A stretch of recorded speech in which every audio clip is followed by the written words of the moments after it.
কি এটা? আমি দেবো না না না না এই যে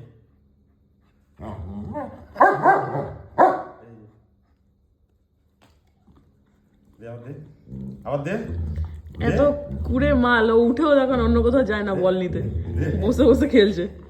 দে দে বেশি বুদ্ধি হয়ে গেছে। চল আমি আমি যাচ্ছি, আমি নেবো না মুখে, মুখে তো লাল সব ভর্তি। এদিকে তাকা।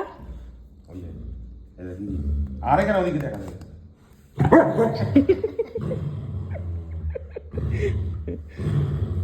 এই যে দিদি, এই যে দিদি, দিবি বল দিবি কি? ওই তো বলে তো, ওই তো নিচে যা, ওই যে নে তুই নে, শুধু বলে দিচ্ছিস আমি নিতে পারবো না।